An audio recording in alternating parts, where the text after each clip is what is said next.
Fourth line without Teddy Blueger isn't worth evaluating. A bottom six without Teddy Blueger isn't worth evaluating. But neither of those things is going to stop me today. Good morning to you. Good Wednesday morning. I'm Dejan Kovacevic of DK Pittsburgh Sports. This is Daily Shot of Penguins. It comes your way bright and early every weekday. If you're into football and or baseball, I also offer daily shots of Steelers and Pirates that I hope you'll take the time to check out. Penguins were off yesterday following their kind of disheartening overtime loss up in Montreal. Their next game is tomorrow night at PPG Paints Arena against the Kings, who not only should provide more of a challenge than what the Habs should have, but also might wake the team up a little bit more, as happened with their first two home games. That's one pattern that's been in place in the very, very early portion of the season.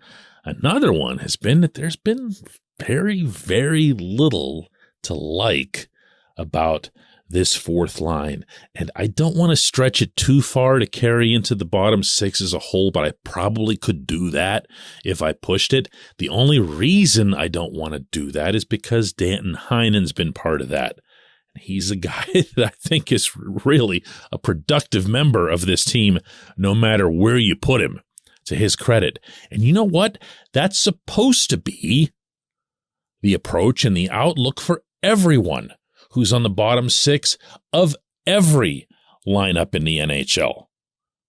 They should be contributing.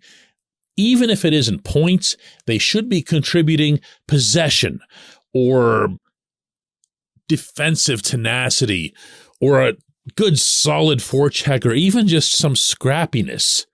Anything. And right now, particularly with this fourth line that doesn't have Blueger on it yet, it's been kind of tough to watch or even remember their names. As I'm saying this, are you thinking about who's on the fourth line? Are you trying to remember who's on the fourth line? I'll give you a little bit of a hand here. Ryan Poehling, and at least he's a new guy, so there's an excuse, has been centering in Blueger's absence, and he skates around some. He makes some things happen as he's approaching an attacking zone, lowers his shoulder, goes around people, has some speed, has some size, doesn't really seem to accomplish much. It's early with him. So I'm not trying to bury him, but it's been 3 games and there's not a whole lot there. On the right wing is Josh Archibald, who at least played here once before a few years ago and is still kind of the same guy. He's a little dude. He's got some speed. He's got some hands, and he's a decent penalty killer. And he has, at least out of the 3 members of this fourth line, been occasionally visible until he gets buried into some board somewhere. Not a whole lot going on over there. And then there's the left wing, and I don't even know what to think anymore about Brock McGinn. This portion of Daily Shot of Penguins is brought to you by the good people at the Greater Pittsburgh Community Food Bank, where they're committed to providing food for all of our neighbors in need across Western Pennsylvania. They, in turn, need your help. Find out how $1 can be turned into 5 full meals for those in need. Visit pittsburghfoodbank.org. A member of the organization whose opinion I trust was telling me last weekend that McGinn was one of those guys that has a pattern of showing up for the first half of the season and really impressing you and really making you think, wow, we really got something here. How did we end up landing this guy for XXX dollars or whatever it is? And then in the second half really falls off. That's where the criticism ended, because even this individual couldn't come up with an explanation for it. McGinn doesn't have a lazy bone in his body. He's not exactly being worn down by heavy ice time. So what is it? No. But did you notice him from, let's say, January onward of last season? Nope. Did you notice him in the playoffs? Yeah, you did when he screwed up in Game 7. But this hasn't been much of a player. And even though in the first half of last season, there was an awful lot of, wow, they really did well to let Brandon Tanev go and to keep this guy. One thing you never had to worry about with Tanev was the motor. And that's the main thing that you have to worry about with McGinn. I'm not sure what it is that he brings when he's playing like this.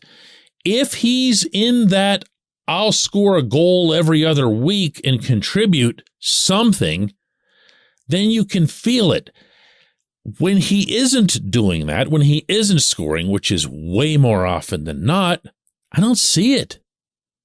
Do you know through 3 games he has 1 shot?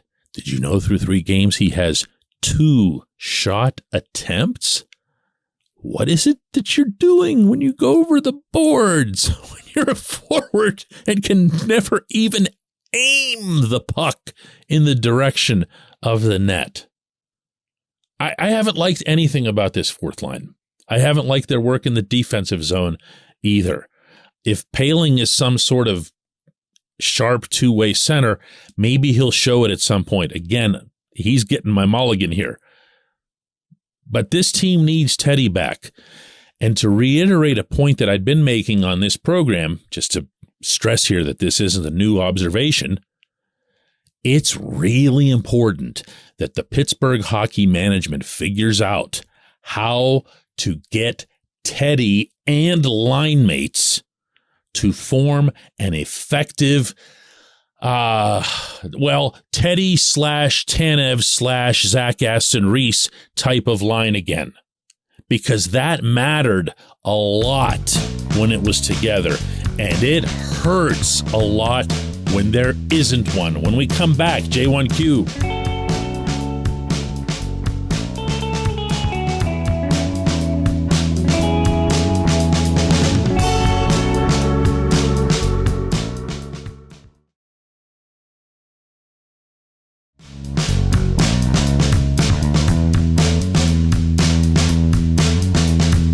Today's J1Q comes from Ed, who asks, DK, does Jeff Petrie look a little slow? I hope he gets faster for all the money that they're paying him.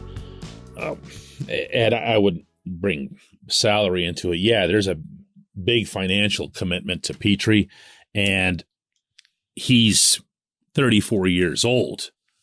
So it's not like he's going to be on the upswing. What you want with Petrie more than anything is for him to just be his best self. Mike Sullivan might have floored people who were paying attention to his remark in Montreal when he described Petrie as elite. But Sullivan's not really the type to go overboard with hype.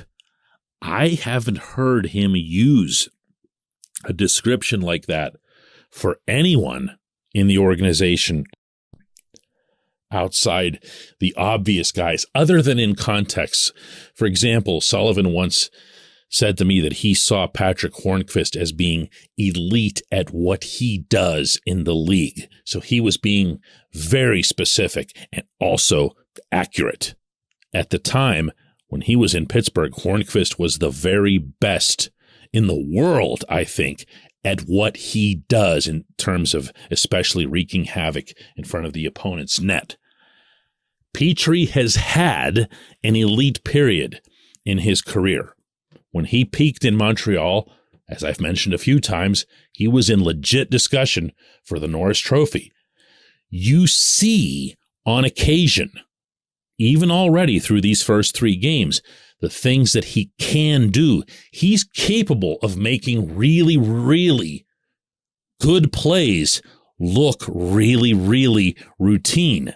He had a crossover gaining the Tampa Bay blue line Saturday night that I made a mental note of, where he came through the neutral zone up the right side and then just started stick handling and gliding off to his left. You might even remember this now if you're one of those people that watches hockey the way a goofball like me does. And ended up gaining the Bolts zone somehow with no one around him. And you didn't even realize, like, how did he pull that off? There were 3 blue sweaters there, but he ends up having the entire left side of the entry all to himself. That's rare air. And that's actually kind of what he needs to be motivated to get back to. I don't know him well enough, or even his tendencies well enough, to know if it takes a while to get wound up, but that's kind of what it's looked like with him, not just through these 3 games, but through the preseason and through training camp. He looks like he's just kind of waiting for something significant to happen. Now, returning to Montreal and getting booed every time you touch the puck, you'd think would have made for something significant. So I'm not even hopeful in that regard right now. I don't know what makes him tick, but he's going to have to tick a lot louder than he has so far. I appreciate the question. I appreciate everyone listening to Daily Shot of Penguins. We'll do another one of these tomorrow.